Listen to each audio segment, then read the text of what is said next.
Hey, I saw the headline that Cairo 7 says that they're desperately in need of people to get blood. But then at the top in bold letters, it says Jack donated blood yesterday. Yeah, I went to Bloodworks over on Terry Street, and I went to those fine people. John immediately he looked like a ghost just appeared in front of you, John. It's like you rippled. You went, oh, God, downtown. No. What motivated you? You heard the story and you thought you've got blood and you want to get some blood? Partially. There's a couple things. A couple years back, I was very depressed and self-centered and being very sad boy. And a friend of mine, I was chatting with her about it. Mm-hmm. And I was all me. It was very me-focused energy. Everything's wrong with the world. And I was a very victim mentality. And so she says, you got to donate blood. I said, what? She said, I think you should donate blood. I said, why? She said, do something for somebody else. That's completely selfless act. And I didn't want to do it and I didn't want to go, but we made the appointment, the same day appointment, went over there, took about 45 minutes. And then I found out a couple weeks later, they said, hey, by the way, just so you know, your blood type is O positive. I had no idea what my blood type was. And then they said, oh, you're also CMV negative. And I said, and they said, CMV is a very common virus that 80% of the population holds dormant in their body. You get it? And then it just kind of sits there. No one ever thinks about it. Problem is that little babies who have cancer, they got leukemia or burn victims or kids with non-Hodgkin's lymphoma. They can't have blood that has that virus in it, that dormant virus. And so they said, would you mind coming in every 8 weeks? Cause you're almost a universal donor and you're CMV negative. And then I went, oh, great. Now I have to come in every 8 weeks for these cancer babies. So, no, I'm kidding. So I said, yeah, I'll come in every 8 weeks. And since that happened, I go in, every 8 weeks and I donate a pint of my blood and I always get a nice thank you card and I've donated gallons, I think, at this point in time. Just you get a cookie and a sticker. They're still giving the cookies and the stickers? Yeah, the cantinas have upgraded, so now you're getting okay, teeny, not yet. Now you're getting pretzels and treetop apple juice, and you get young nurses sticking needles in your arm and taking blood out of your body. And then, John, I started doing steroids, and as you know, when you do steroids, it's always good to have your blood. You had to have your blood checked, and so they do it every time you donate blood. They basically do a screening. So if you have any abnormalities, you can go see your endocrinologist and take more steroids. I have to credit your friend who told you, since you're feeling sort of down and sort of self-centered and sorry for yourself.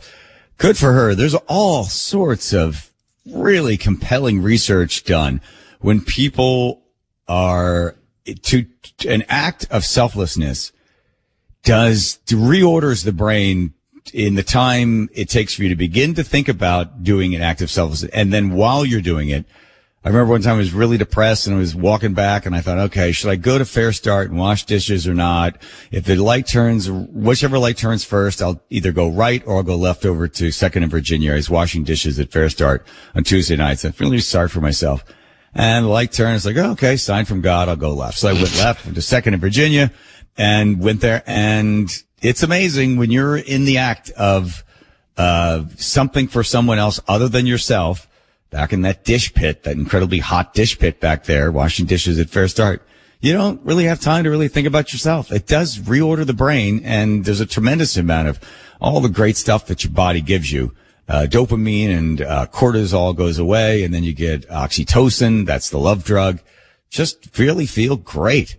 It really does. You know what's nice is people thank you for something, and because they recognize what you're doing for other people. And it seems like if you don't want to donate money and if you don't want to go wash dishes, you don't want to give people soup.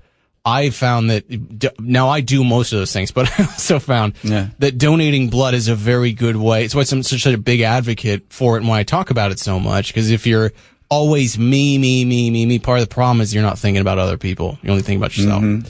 Yeah. Well, that's why they say that we as a species were able, Homo sapiens were able to surpass the Neanderthals and those who were out there.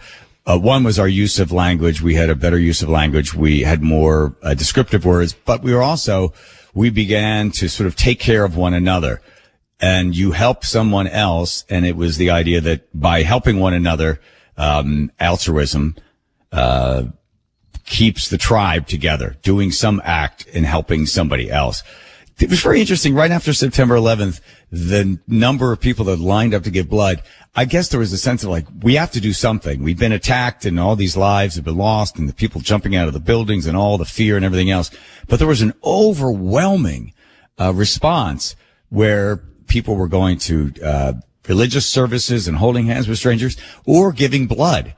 It was this, people felt they needed to do something and they felt that was something that they could actively do. So do you go every couple of weeks to give blood? You do every 8 weeks, and then your blood can be used for up to 10 or 14 days. I'm not sure which one it is, but because so many people, there's so many shortages, there's a national shortage basically at all times.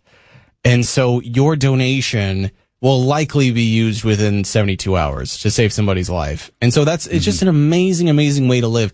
And I make more of it, which is the best part about it. Is I can just, I can just keep going back. And you get a cookie or two. And you get, the other great thing about it is that you lose. The teeny tiny stuff. You lose like 600 calories, and then you're a pint of blood lighter for about 7.5 days before your body makes it all back up again. And then most people don't have any side effects. I don't have any side effects other than feeling great about myself and an unearned sense of superiority over others.